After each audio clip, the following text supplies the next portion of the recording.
नमस्कार दोस्तों, मैं वैभव अंशराज आपका स्वागत करता हूं तक्षशिला ट्यूटोरियल के ऑनलाइन चैनल पे। दोस्तों, हम लोग बात कर रहे थे क्लास 12 के फिजिक्स के चैप्टर नंबर 7 के बारे में, जिसका नाम है प्रत्यावर्ती धारा। इसमें दोस्तों हम लोग लेक्चर 7.14 तक कंप्लीट कर चुके थे। आज हम लोग बात करेंगे लेक्चर 7.15 के बारे में। दोस्तों, आज के सेशन का जो हमारा टॉपिक है वो है ट्रांसफार्मर। देखिए दोस्तों, ट्रांसफार्मर काफ़ी बहुत ज़रूरी चीज़ है। ज़रूरी क्या है, यूँ समझ लीजिए हमारी डेली लाइफ का एक हिस्सा है, ठीक है। और हमने बोलचाल की भाषा में बोला भी होगा, सुना भी होगा, ठीक है। वो बात अलग है कि इसको हम समझते नहीं होंगे, और हाँ, आपने देखा भी होगा, ठीक है। वो इसलिए क्योंकि रोड साइड, ठीक है, रोड के साइड में जहाँ हम देखते हैं, हम किसी भी रोड को ले लेते हैं, ठीक है, तो जब उसके साइड पे आप ध्यान देंगे तो किनारे पे खंबे लगे होते हैं, ठीक है, बिजली के तार। उसके ऊपर क्या होता है, उसी खंभों से होकर बिजली के तार अलग अलग गली मोहल्ले में जाते हैं, और उसी के द्वारा हर घर में वायरिंग होती है और बिजली की सप्लाई दी जाती है, ठीक है। तो आपने जैसे सड़क के किनारे खंभों को लगे हुए देखा होगा, वैसे ही आपने ट्रांसफार्मर को भी देखा होगा, ठीक है। ट्रांसफार्मर को जनरली जहां हम लोग रखते हैं उसके साइड में बैरिकेडिंग कर दी जाती है, ताकि कोई भी इंसान या कोई भी जानवर वहां पे जाके दुर्घटना का शिकार ना हो, ठीक है। तो आपने ट्रांसफार्मर देखा भी होगा, ठीक है। अब यहाँ पे इस टॉपिक में हम लोग ये जानेंगे कि ट्रांसफार्मर क्या है, ठीक है, और कैसे काम करता है, इसका उपयोग हमें क्यों करना है, या फिर हमें इसकी जरूरत क्यों पड़ती है, ठीक है। ये बहुत इंपॉर्टेंट है, और ये टॉपिक भी इंपॉर्टेंट है। टॉपिक इंपॉर्टेंट है, ये बड़ा टॉपिक है, तो दोस्तों ये लॉन्ग क्वेश्चन के लायक है, ठीक है। लेकिन इस पे थ्योरी ज्यादा है, इसलिए आप इसे अवॉइड करेंगे तो बेहतर होगा, ठीक है, क्योंकि आप ये टाइम टेकिंग है, आप इसे लिखेंगे तो काफी टाइम आपका जाएगा।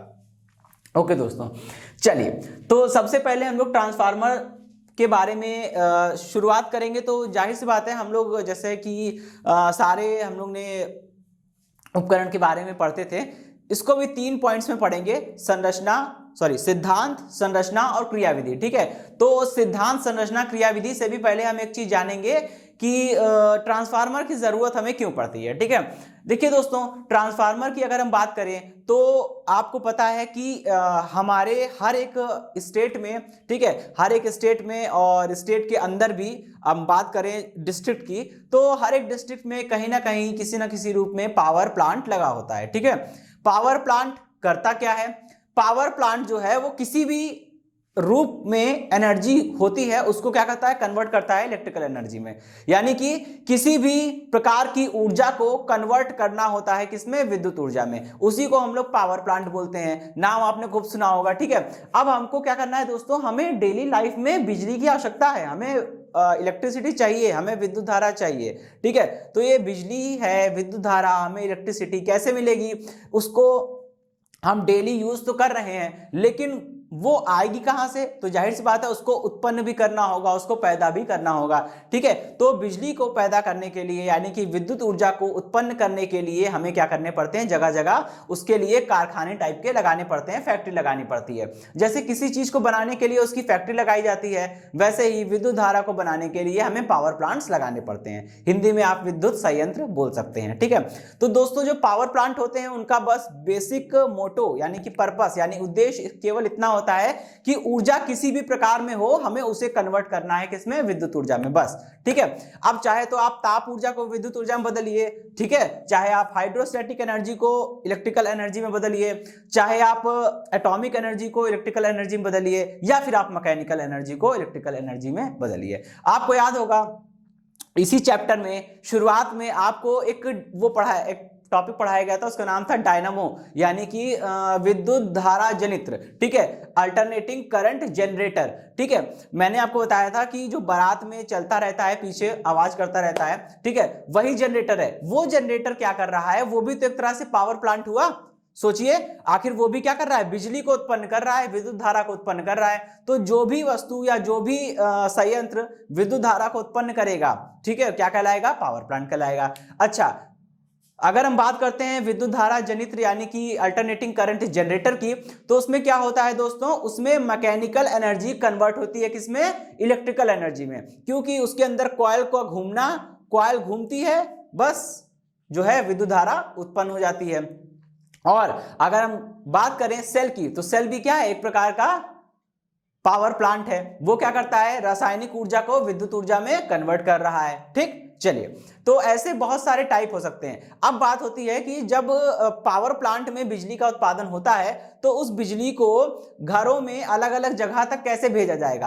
अगर केवल पावर स्टेशन से, जहां पे विद्युत धारा उत्पन्न हो रही है, केवल पावर प्लांट या पावर स्टेशन से अगर डायरेक्ट वायर के थ्रू आप बिजली को भेजेंगे, ठीक है, एक जगह से दूसरी जगह पे, तो आप जानते हैं बहुत जगह, मतलब काफी दूर दूर के जो इलाके हैं, आप वहां जब इलेक्ट्रिसिटी सप्लाई करने चलेंगे केवल वायर के थ्रू, तो क्या होगा आपको पता है, जब वायर में करंट पास कराई जाती है तो पोटेंशियल ड्रॉप यानी विभव पतन नाम की चीजें होती हैं। विभव पतन में क्या होता है, इलेक्ट्रिसिटी का लॉस होता है। ठीक वैसे भी आप जब वायर के थ्रू बिजली को भेजेंगे एक स्थान से दूसरे स्थान पर, तो वायर का, तार का अपना खुद का कुछ ना कुछ प्रतिरोध होता है। वो प्रतिरोध क्या करेगा, धारा को ऊष्मा के रूप में धारा की हानि करेगा और धारा का मान कम होता जाएगा। तो इसलिए हमें करना क्या होता है, हमें ट्रांसफार्मर की आवश्यकता पड़ती है। ठीक, ट्रांसफार्मर दोस्तों बेसिकली 2 टाइप के होते हैं। ठीक, अपचाई ट्रांसफार्मर, उच्चाई ट्रांसफार्मर। ये क्या होता है हम लोग डिटेल में समझेंगे। ठीक है, अभी के लिए केवल इतना जान लीजिए, पावर स्टेशन के पास एक अपचाई ट्रांसफार्मर लगा होता है। ये अपचाई ट्रांसफार्मर से तार निकल के खंभों पर जाते हैं और खंभे, एक खंभे से दूसरे खंभे होते हुए जहां पे डिलीवर होना होता है, जिस मोहल्ले में या जिस कस्बे में ये ऊर्जा को भेजना होता है, उस कस्बे में क्या होता है, एक ट्रांसफार्मर और लगा होता है, उसे हम लोग बोलते हैं उच्चाई ट्रांसफार्मर। उच्चाई ट्रांसफार्मर का काम अपचाई ट्रांसफार्मर के काम का जस्ट उल्टा होता है। ठीक, फिर उच्चाई ट्रांसफार्मर से वायर निकलता है और सभी घरों में जाता है। आप दोस्तों देखेंगे अपने मोहल्ले के, अपनी गली मोहल्ले के आसपास ध्यान दीजिएगा, जरूर आपको कोई ना कोई ट्रांसफार्मर मिलेगा। और आपके घरों के आसपास जो ट्रांसफार्मर होते हैं, जो ट्रांसफार्मर आपको मिलेंगे वो कौन से होंगे, उच्चाई ट्रांसफार्मर होंगे। ठीक, और पावर स्टेशन के आसपास जो आपको ट्रांसफार्मर मिलेंगे वो अपचाई ट्रांसफार्मर होंगे। ऐसा क्यों कह रहा हूं मैं तब बताऊंगा जब इनसे और इनसे आपका परिचय हो जाएगा। ठीक है, चलिए दोस्तों अभी स्टार्ट करता हूं मैं। तो सबसे पहले हम बात करेंगे सिद्धांत की। ठीक, चलिए दोस्तों, सिद्धांत यानी प्रिंसिपल। क्या होता है प्रिंसिपल, देखिए ट्रांसफार्मर जो है वो विद्युत चुंबकीय प्रेरण, ठीक है, में एक घटना होती है अन्योन्य प्रेरण। आपको याद ही होगा अन्योन्य प्रेरण क्या था, एक कुंडली में या पहली कुंडली में धारा के मान को परिवर्तित कर रहे थे और पहली कुंडली में धारा के मान को परिवर्तित करने के कारण समीपवर्ती स्थित दूसरी कुंडली में विद्युत वाहक बल या धारा उत्पन्न हो रही है। इसी को हम लोग क्या बोलते हैं, अन्योन्य प्रेरण। दोनों कॉइल के बीच में कोई भी कनेक्शन नहीं है, बस दोनों एक दूसरे के पास रखी हैं, एक कॉइल में चेंज कर रहे हैं, दूसरे कॉइल में चेंज दिख रहा है, इसे बोलते हैं अन्योन्य प्रेरण।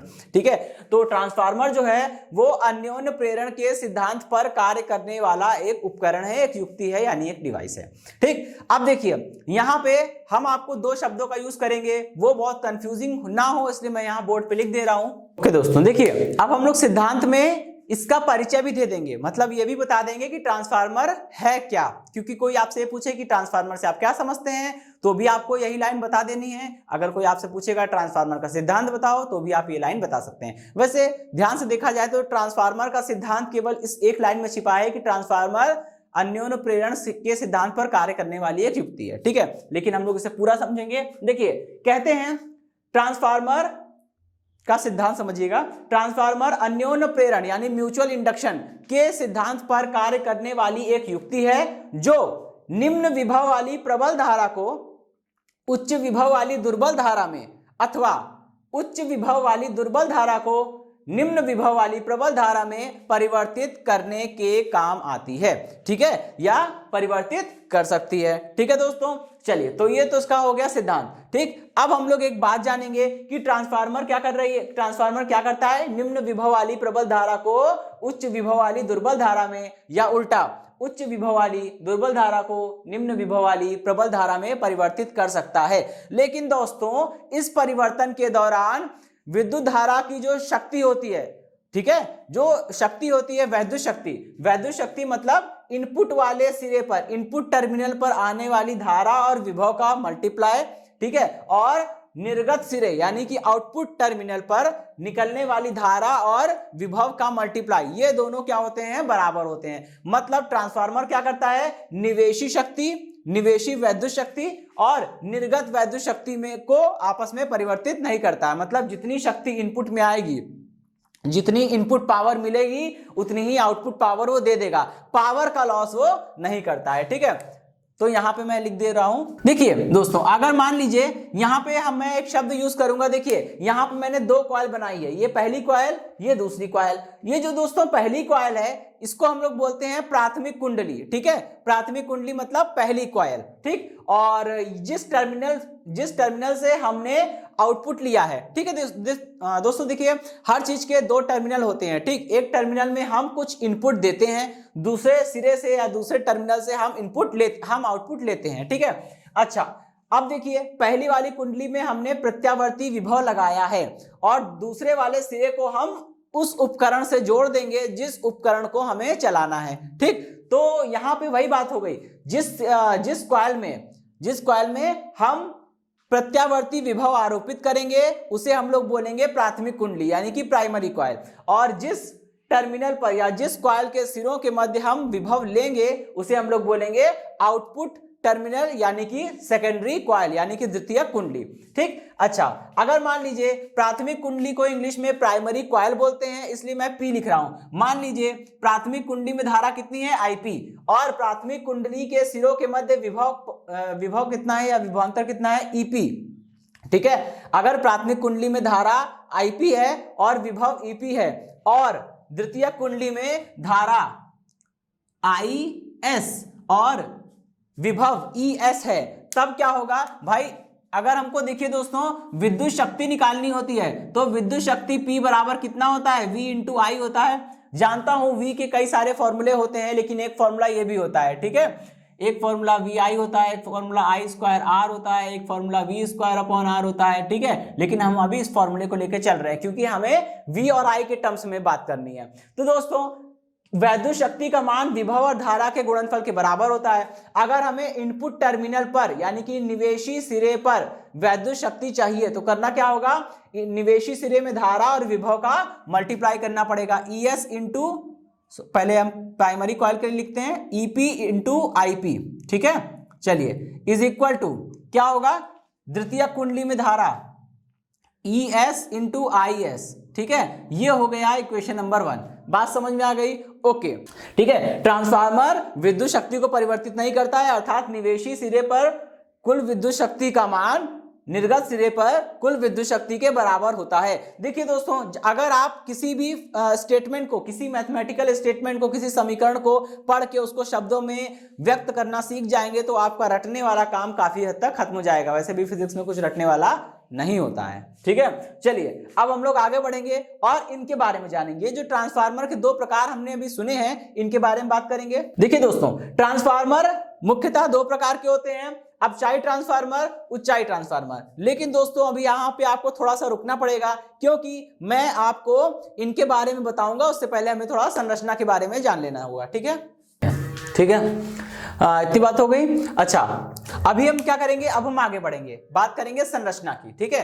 तो सेकंड पॉइंट हमारा संरचना, कंस्ट्रक्शन, कंस्ट्रक्शन, ठीक है। देखिए दोस्तों, संरचना या कंस्ट्रक्शन क्या है, ठीक। हाँ चलिए, तो दोस्तों हमें संरचना में ये बताना है कि ट्रांसफार्मर कैसे कैसे बना होता है, उसके अंदर का अरेंजमेंट क्या होता है, ठीक, क्या चीज लगी होती है, और ये भी बताना है कि कोई चीज अगर उसमें लगी है तो वो क्यों लगी है, उसका काम क्या है। अच्छा देखिए, संरचना में सबसे पहले तो हम ये जान लेते हैं कि हमें ट्रांसफार्मर की संरचना को समझने के लिए या ट्रांसफार्मर को बनाने के लिए हमें क्या करना होता है। ये देखिए यहाँ पे मैंने आपको ये लाइन वगैरह खींच के ये दर्शाना चाहा है कि क्या होता है। यहाँ पे सबसे पहले ट्रांसफार्मर में लोहे की यानी कि नर्म लोहे की पतली पतली पट्टियों को एक के ऊपर एक रख के एक बिल्कुल एक पाइप, ठीक है, एक बिल्कुल उसको रख के एक स्ट्रक्चर बनाया जाता है, एक के ऊपर एक रख के, ठीक है। इसको बोलते हैं पटलित लौहक रोड, ठीक है। पटलित लौहक रोड क्यों बनाई जाती है, क्योंकि भंवर धाराओं की हानि कम हो, ठीक है। भंवर धाराओं के बारे में आपने पढ़ा है।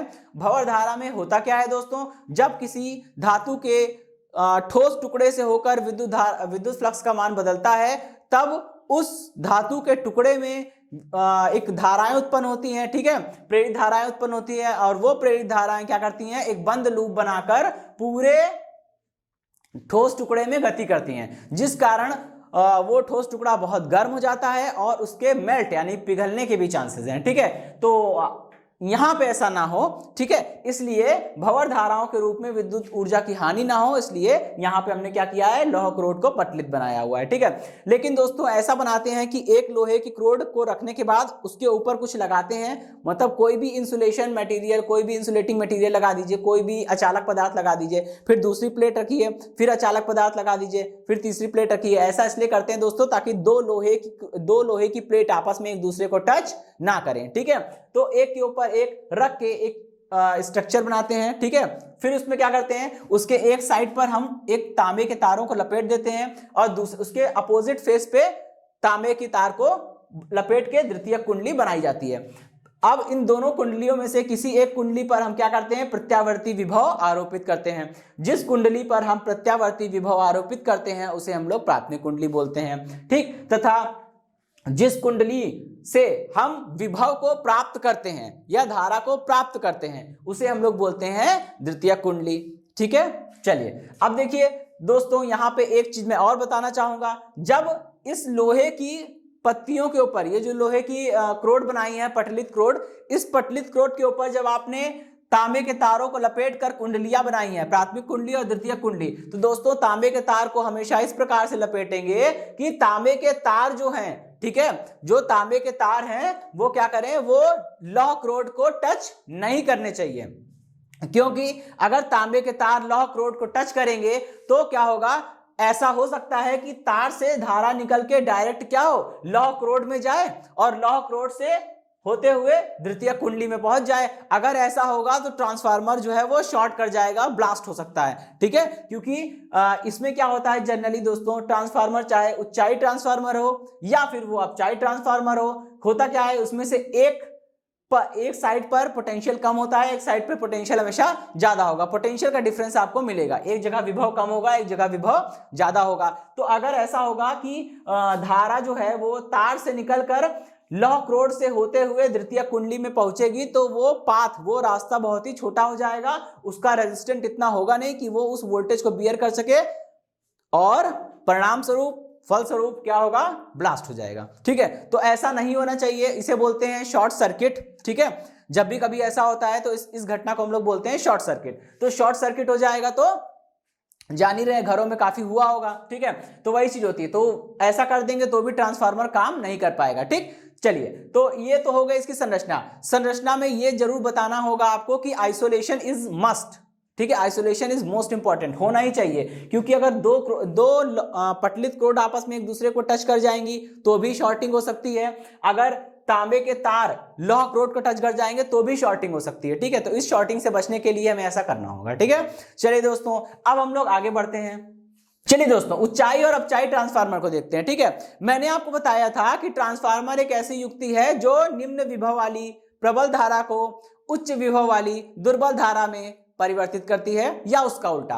अब यहां पे यही चीजों में आपका मेन टॉपिक छुपा हुआ है, ठीक है दोस्तों। यहां पे ये जो केस है वो हमें समझना है। हमने बताया था ट्रांसफार्मर निम्न विभव वाली प्रबल धारा को उच्च विभव वाली दुर्बल धारा में, या फिर उल्टा उच्च विभव वाली दुर्बल धारा को निम्न विभव वाली प्रबल धारा में कन्वर्ट करता है, ठीक है दोस्तों। चलिए मैं आपको बताता हूं कि अगर मैंने बोला था ना, दो टाइप के ट्रांसफार्मर है, एक पावर स्टेशन के पास यूज होता है, एक हमारे मोहल्ले में यूज होता है, ठीक है। तो क्या होगा, कैसे होगा, इस चीज को समझना है दोस्तों। शब्द पे गौर करिए, ठीक है। यहां पे हम केमिस्ट्री का एक टॉपिक लेंगे, ठीक है। आपने केमिस्ट्री में पढ़ा होगा ऑक्सीकरण और अपचयन। दोस्तों किसी भी तत्व का ऑक्सीकरण कब होता है, आपने केमिस्ट्री में पढ़ा होगा, किसी भी तत्व का ऑक्सीकरण तभी होगा जब उसकी ऑक्सीकरण संख्या बढ़ रही हो। किसी भी प्रक्रिया में, किसी भी रासायनिक अभिक्रिया में अगर किसी पदार्थ की ऑक्सीकरण संख्या बढ़ रही है तो आप उसे कहेंगे कि उस पदार्थ का ऑक्सीकरण हो रहा है। इसका उल्टा, अगर किसी अभिक्रिया में किसी भी पदार्थ की ऑक्सीकरण संख्या घटती है तो हम उसे बोलते हैं कि अपचयन हो रहा है। अपचयन का मतलब क्या होता है दोस्तों, घटना। अपचयन शब्द का मतलब क्या हुआ, घटना, मतलब कि कम होना, ठीक है। घटना मतलब कम होना। और ऊंचाई का इसका जस्ट उल्टा, भाई अपचयन का मतलब कम होना होगा, घटना होगा, तो ऊंचाई का मतलब क्या होगा दोस्तों, बढ़ना, ठीक। बस ये बात अपने दिमाग में बैठा लीजिए। और ये जो घटना और बढ़ने वाला काम मैं बता रहा हूं ये होगा किसमें, विभव के केस में, ठीक है। मतलब आपको दोस्तों पता है प्राथमिक कुंडली पर हम विभव लगाते हैं और द्वितीयक कुंडली में हमें विभव मिलता है। अगर हम बात करते हैं दोस्तों अपचाई ट्रांसफार्मर की, तो अपचाई ट्रांसफार्मर का मतलब क्या हुआ, देखिए अपचाई का मतलब होता है कम होना, ठीक है, यही बताया ना मैंने। इसका मतलब अपचाई ट्रांसफार्मर में द्वितीयक कुंडली पर जो विभव मिलेगा वो प्राथमिक कुंडली में विभव की तुलना में कम होगा। ठीक है भाई, बात को समझिएगा। अपचाई ट्रांसफार्मर में क्या होगा, अपचाई ट्रांसफार्मर में द्वितीयक कुंडली पर जो विभव मिलेगा वो प्राथमिक कुंडली के मध्य विभव के मान की तुलना में कम होगा, क्योंकि अपचाई ट्रांसफार्मर का यही काम होता है कि प्राथमिक कुंडली में जो भी विभव लग रहा है उसका उतना ही विभव यहां पर नहीं मिलेगा, उससे कम विभव मिलेगा। मैंने बोला ना अपचाई का मतलब होता है कम करना, तो अपचाई ट्रांसफार्मर करता क्या है, निवेशी विभव को कम करके निर्गत विभव प्रदान करता है। ठीक है, अपचाई ट्रांसफार्मर क्या करेगा दोस्तों, निवेशी विभव को कम करके निर्गत विभव देगा। इसका जस्ट उल्टा, उच्चाई का मतलब क्या होता है, उच्चाई का मतलब होता है बढ़ाना या बढ़ना। ठीक है, तो उच्चाई ट्रांसफार्मर क्या करेगा, प्राथमिक कुंडली पर जो विभव लगेगा उसको बढ़ाकर द्वितीय कुंडली में या सेकेंडरी कॉइल के टर्मिनल पर प्रोवाइड करेगा। ठीक है, और एक और बात कि जो उच्चाई ट्रांसफार्मर होता है वो क्या करेगा, देखिए दोस्तों मैंने बताया था उच्च विभव को किसमें बदलेगा, निम्न विभव में। यानी आप ऐसा कह सकते हैं कि अपचाई ट्रांसफार्मर वह ट्रांसफार्मर होता है जो उच्च विभव वाली दुर्बल धारा को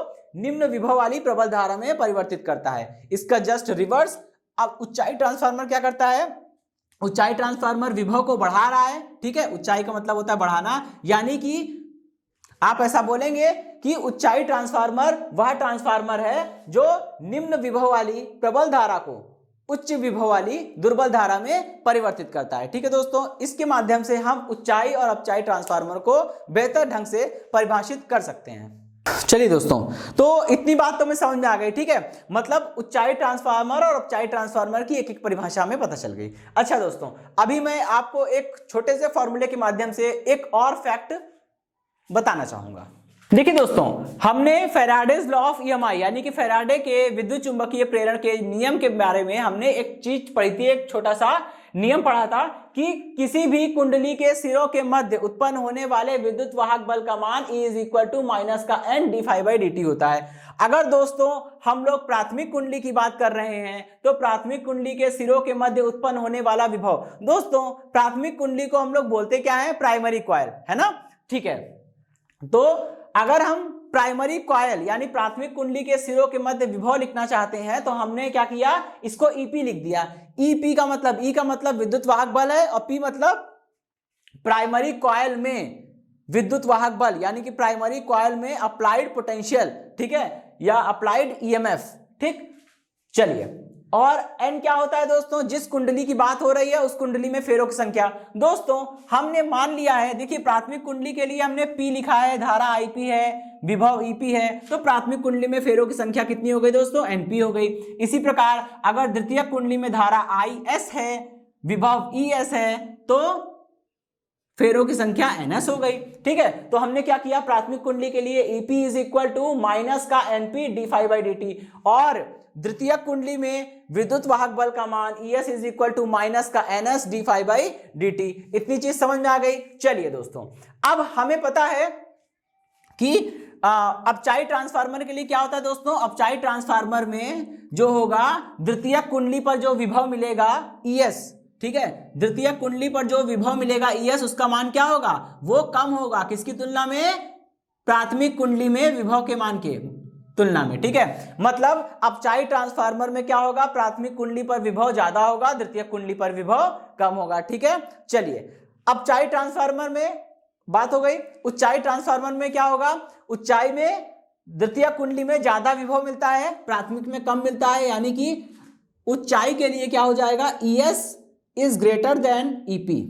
ठीक है, ये बात समझ में आ गई। अच्छा, अब जरा इन दोनों समीकरण से आप देखिए, EP अपॉन में ES इज इक्वल टू कितना हो जाएगा, NP अपॉन में NS। ठीक है, इसका मतलब ये हुआ कि आप ऐसा कह सकते हैं, यहां से एक निष्कर्ष हम लोग निकाल सकते हैं कि E अनुक्रमानुपाती है N के। बात सही है, वो तो आप यहां से भी देख सकते हैं। ठीक है, मतलब अगर हम अगर हम अपचाई ट्रांसफार्मर की बात करते हैं तो अपचाई ट्रांसफार्मर में द्वितीयक कुंडली पर विभव कम है, और ये फैराडे का नियम कहता है कि किसी कुंडली में जितने ज्यादा फेरे होंगे उस कुंडली में उतना ही ज्यादा विद्युत वाहक बल उत्पन्न होगा। इसका उल्टा, जिस कुंडली में जितने कम फेरे होंगे उतना ही कम विद्युत वाहक बल उसमें उत्पन्न होगा, क्योंकि n का मान ज्यादा तो E का मान ज्यादा, n का मान कम तो E का मान कम हो जाएगा। वही चीज यहाँ पे है। इसका मतलब अपचाई ट्रांसफार्मर में द्वितीयक कुंडली में विभव का मान कम है, द्वितीय कुंडली में विभव कम है। इसका मतलब द्वितीय कुंडली में फेरों की संख्या क्या है दोस्तों, कम है, और प्राथमिक कुंडली में फेरों की संख्या ज्यादा है। ठीक है, प्राथमिक कुंडली में फेरों की संख्या ज्यादा है। इसका जस्ट उल्टा उच्चाई में होता है। उच्चाई ट्रांसफार्मर में द्वितीय कुंडली में विभव ज्यादा है, इसका मतलब द्वितीय कुंडली में फेरों की संख्या ज्यादा होगी, क्योंकि फैराडे का नियम ऐसा कहता है कि किसी भी कुंडली में जितने ज्यादा फेरे होंगे उतना ही ज्यादा विभव उसमें उत्पन्न होगा। ठीक, तो द्वितीय कुंडली में विभव ज्यादा उत्पन्न हो रहा है, इसका मतलब द्वितीय कुंडली में क्या है, फेरों की संख्या ज्यादा है। तो हो गया NS is greater than NP। ठीक है भाई, चलिए ये चीज हमें समझ में आ गई। अच्छा, क्या करेंगे दोस्तों, इसको लेकर आगे बढ़ेंगे इस टॉपिक को। ठीक है, तो यानी कि हमने एक परिभाषा तो इसके आधार पर दी थी कि अपचाई ट्रांसफार्मर क्या करता है, उच्च विभव वाली दुर्बल धारा को निम्न विभव वाली प्रबल धारा में परिवर्तित करता है। इसकी दूसरी परिभाषा हम लोग ऐसे भी दे सकते हैं कि अपचाई ट्रांसफार्मर वह ट्रांसफार्मर होता है जिसके प्राथमिक कुंडली में फेरों की संख्या का मान द्वितीय कुंडली में फेरों की संख्या की तुलना में अधिक होता है, क्योंकि NP is greater than NS। मतलब NP मतलब प्राथमिक कुंडली में फेरे, NS मतलब द्वितीय कुंडली में फेरे, तो एक परिभाषा यहां से निकल आई। इसी प्रकार उच्चाई ट्रांसफार्मर की पहली परिभाषा हमने दी थी कि उच्चाई ट्रांसफार्मर वह ट्रांसफार्मर होता है जो निम्न विभव वाली प्रबल धारा को उच्च विभव वाली दुर्बल धारा में परिवर्तित करता है। ये पहली परिभाषा।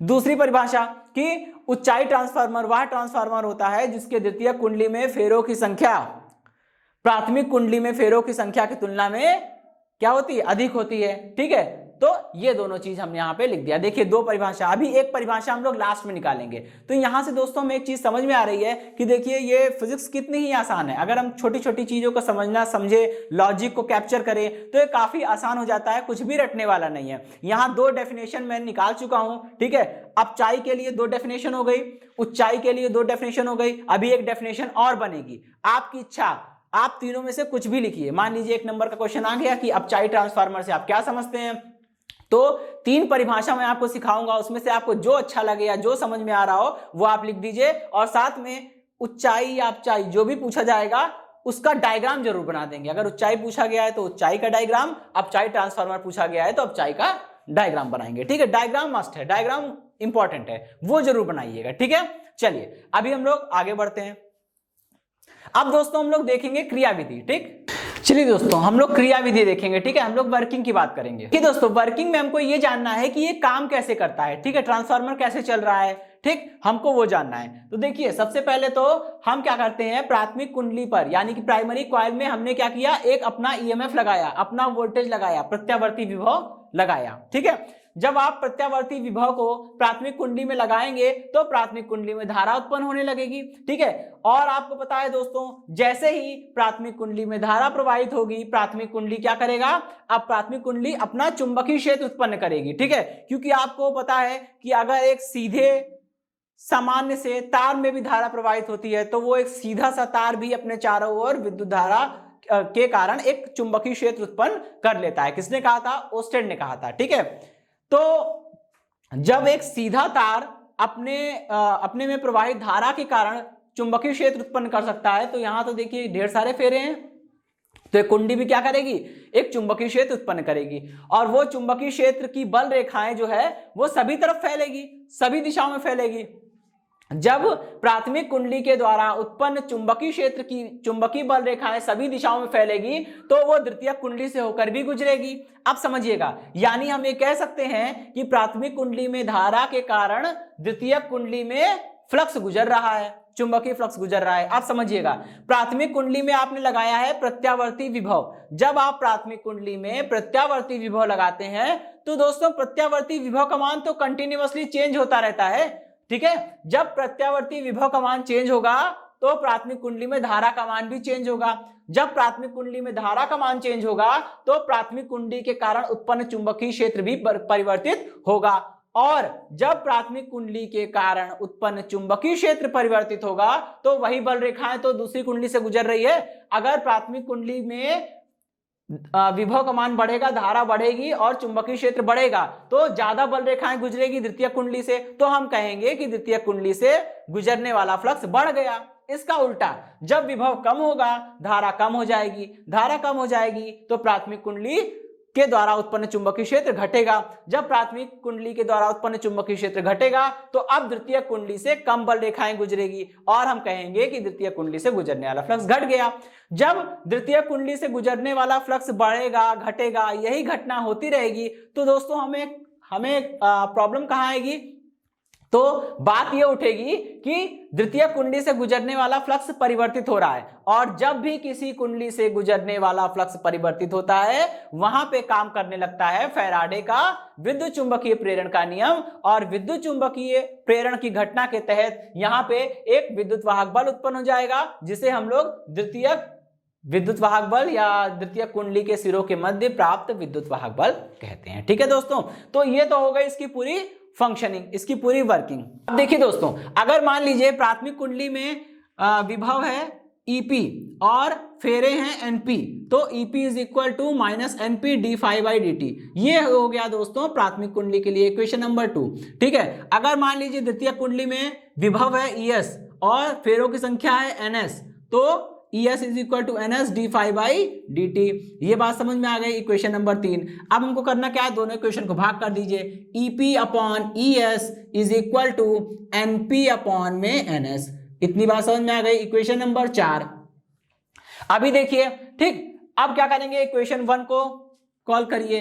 ठीक है, समीकरण 1 से चलिए कितना हो जाएगा, EP अपॉन में ES, समझिएगा इस चीज को। ठीक है, EP अपॉन में ES is equal to NP upon में NS इज इक्वल टू, भाई EP अपॉन ES का मान निकालना है, ES को नीचे लाएंगे, IP को इधर ले जाएंगे, तो कितना आ जाएगा, ये रिवर्स में आएगा, यानी कि EP upon ES is equal to IS upon IP।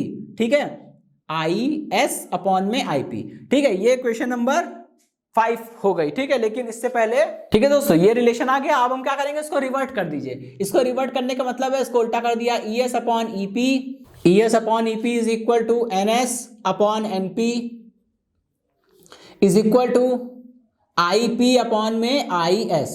ठीक है, और इसे हम लोग क्या बोलते हैं दोस्तों, इसे हम लोग स्मॉल r बोलते हैं। ठीक है, स्मॉल r का मतलब क्या होता है, ये क्वेश्चन नंबर 4, ये क्वेश्चन नंबर 5। ये जो स्मॉल r होता है इसका मतलब क्या होता है, इसको हम लोग बोलते हैं परिणमन अनुपात। ठीक है, परिणमन अनुपात, यानी कि इसको बोलते हैं, इसको हम लोग बोलते हैं ट्रांसफॉर्मेशन रेशियो, यानी कि परिणमन अनुपात। ठीक, तो अगर आपसे कोई यही पूछेगा कि परिणमन अनुपात क्या होता है, तो देखिए इसको बस आप याद रखिए, अपने आप परिभाषा बना लेंगे। ठीक है, कि किसी ट्रांसफार्मर का परिणमन अनुपात द्वितीय कुंडली में विद्युत वाहक बल तथा प्राथमिक कुंडली में विद्युत वाहक बल के अनुपात के बराबर होता है। या फिर आप ऐसे बोल सकते हैं कि किसी ट्रांसफार्मर के द्वितीय कुंडली में फेरों की संख्या तथा प्राथमिक कुंडली में फेरों की संख्या के अनुपात को परिणमन अनुपात बोलते हैं। या फिर आप ऐसे बोल सकते हैं किसी ट्रांसफार्मर की प्राथमिक कुंडली में धारा तथा द्वितीय कुंडली में धारा के अनुपात को परिणमन अनुपात बोलते हैं। ठीक है, अब दोस्तों जरा आइए समझते हैं। ठीक है, अगर हम लोग बात करते हैं ऊंचाई ट्रांसफार्मर की, तो ऊंचाई ट्रांसफार्मर के लिए क्या होता है दोस्तों, ऊंचाई ट्रांसफार्मर में द्वितीय कुंडली में फेरों की संख्या ज्यादा होती है, यानी ES is greater than EP। अगर ES is greater than EP है तो ES अपॉन EP कितना हो जाएगा, इज लेस देन 1। ठीक है, और ES अपॉन EP क्या है, R है। इसका मतलब क्या हुआ दोस्तों कि ऊंचाई ट्रांसफार्मर के लिए R का मान यानी परिणमन अनुपात का मान 1 से कम होता है। तो एक परिभाषा यहां से भी बन गई।